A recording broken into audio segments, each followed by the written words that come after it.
Hey guys, James here with Waterford Business Solutions.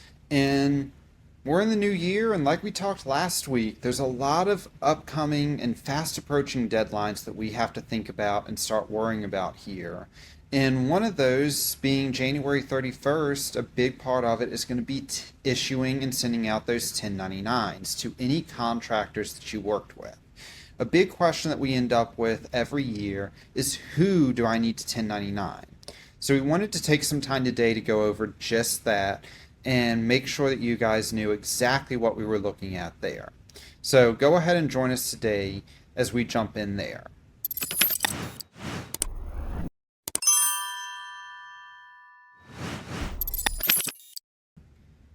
Now, before we get started there, make sure that you are liked and subscribed to our channel here.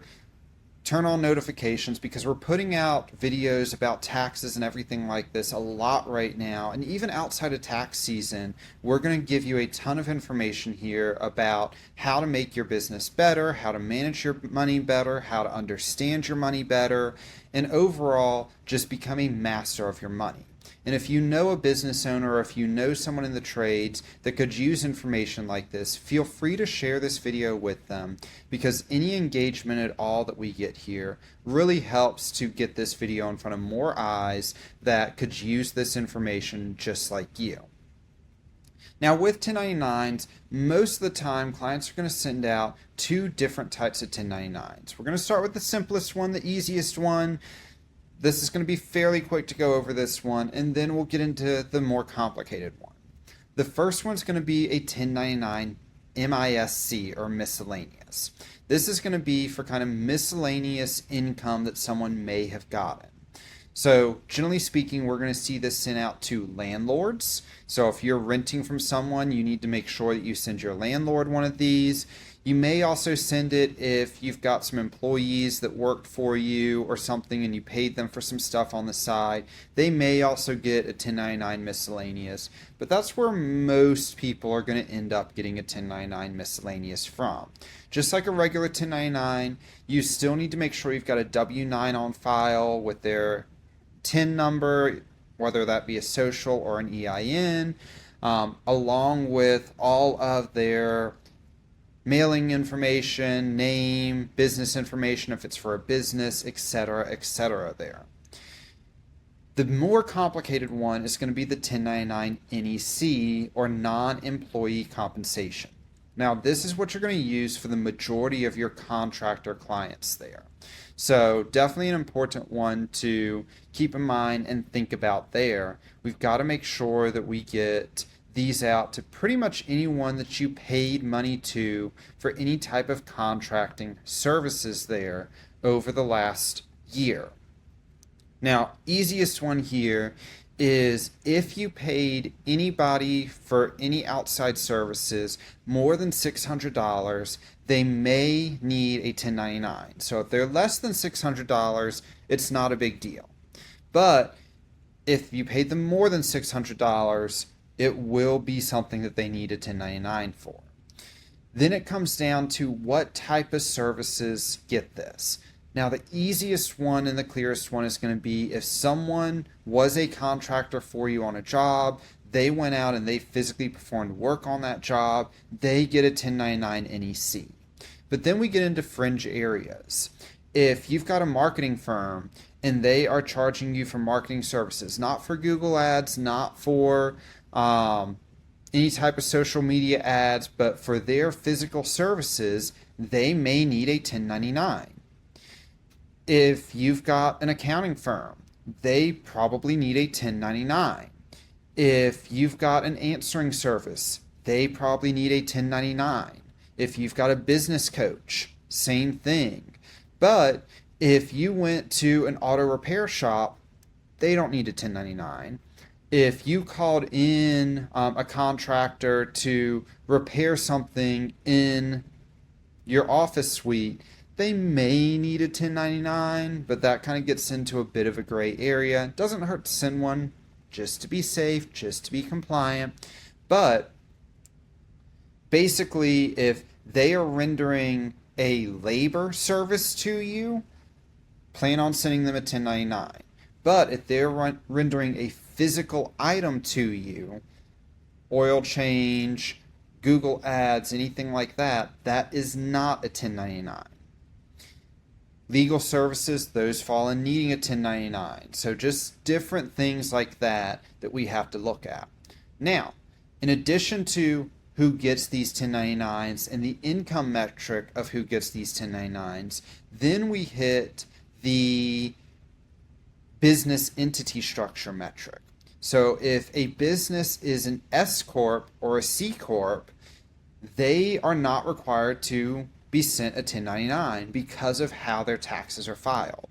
But if they're an LLC, a sole proprietorship, a partnership, a single member, multi-member LLC, even an unincorporated business, they all require 1099s.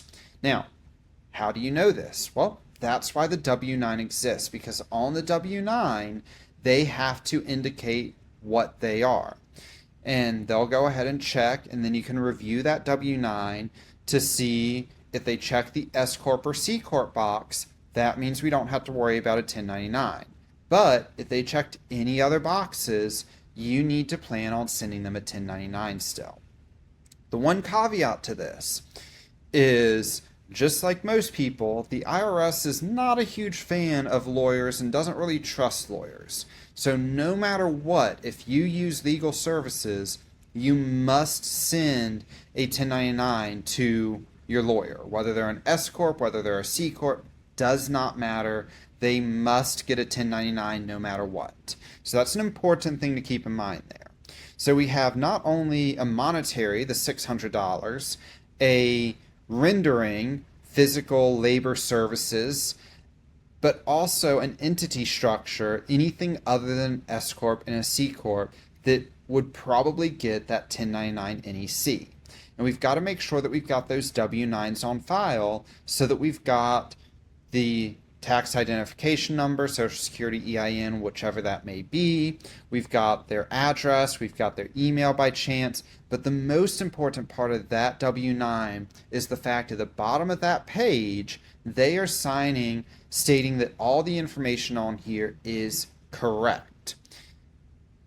That way, if you entered it based off of the W-9 and there's an issue, it's no longer your fault. So we don't want to get all this information by email. We want to get it on this W-9 because they are signing off and legally stating, yes, this is correct, everything is good to go. And that way it helps to protect you from any penalties, interest, anything like that. So definitely a big one to make sure that you have is that W-9. You are required to, anyone that falls into those categories that I talked about, that meets those quantifications, you're required to send them a 1099. Doesn't matter whether you can get a W-9 or get that information or not, you are required, and you can face steep penalties for not filing these, even if you don't have the information. So please, please, please, we're sitting here few days from the deadline. I mean, we've got about 2 weeks still, but we're sitting here a few days from the deadline. If you don't have all those W-9s yet, get on the phone today and start calling, start trying to get that information today. Now, if you've got someone who just straight up won't respond to you, won't give you the information, refuses to give it to you, refuses to pick up the phone or respond to an email, you've got to make sure that you document that. You've got to reach out multiple different ways, email and phone call. If they refuse, you've got to make sure you've got that documented, because then we can paper file a 1099 with all the information, and at the top, instead of putting in the EIN like we normally would, we would put in refused. At that point, that now changes the liability from you as the business to that person who wouldn't give you the information. That's why we want to make sure that we've got that documented, because if the IRS ever comes back, they're going to want to see that they physically refused to give it to you or that you tried to reach out. That way you're not subject to the penalties, interest, anything like that for not filing these 1099s, because at that point you will have filed it and you will have done your best to get the information out. But you've just got to make sure that you're doing the job up front to attempt to send those 1099s in the first place.